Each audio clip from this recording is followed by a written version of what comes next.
जी बोलो सतनाम, बाबा के चलो जी धाम।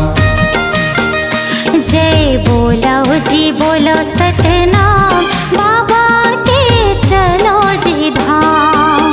माथ नवाबो चलो संगवारी, सत मुनि हावे जे कर पुजारी।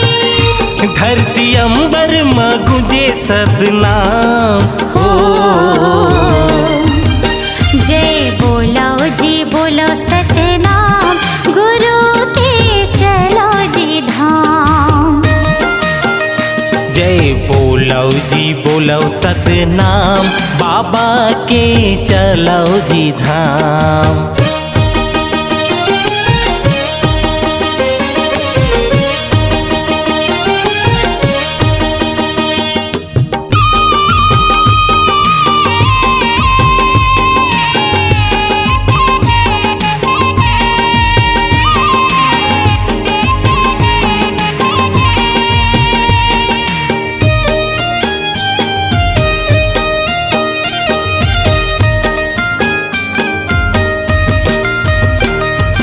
जन्म घर आयो बाबा दर्शन तुर पायो। हाथ मां नरियर धर्यो गति मां चढ़ायो। हाथ मां नरियर धर्यो गति मां चढ़ायो।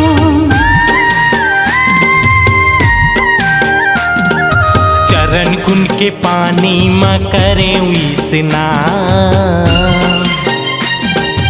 अमृत कुंड के पानी मां तर के मोरे प्राण।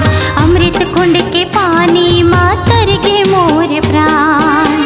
हे गुरु घासी सत के पुजारी, हाथ जोड़े खड़े हवा तोर दुआरी। सबले बड़का है तोर जैत खाम हो। जय बोलो जी बोलो सतनाम, गुरु के चलो जी धाम।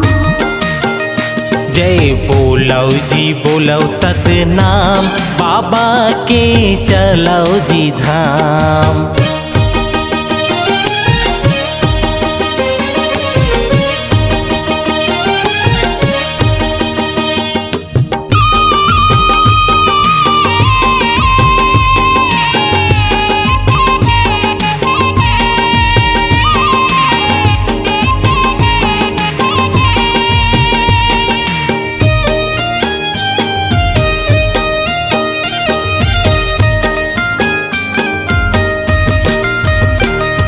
जोक नदी के पानी मां जीवन बनायो।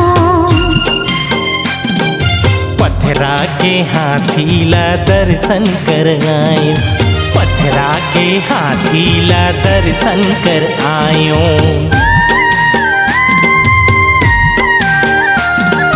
छाता पहाड़ गयो जी हाँ जंगल है भारी। हाथ जोड़ चारों ओर घूमे नर नारी। हाथ जोड़ चारों ओर घूमे नर नारी। पचकुंडी के पानी महान है। साधक झंडा तोर पहचान है। गुरु घास तोर महिमा महान हो। जय बोलो जी बोलो सतनाम, बाबा के चलो जी धाम। जय बोलो जी बोलो सतनाम, गिरोधपुरी चलो जी धाम। जय बोलो जी बोलो सतनाम, बाबा के चलो जी धाम। जय बोलो जी बोलो सतनाम, गिरोधपुरी चलो जी धाम। बाबा के चलो जी धाम। गिरोधपुरी चलो जी धाम। गिरोधपुरी चलो जी धाम।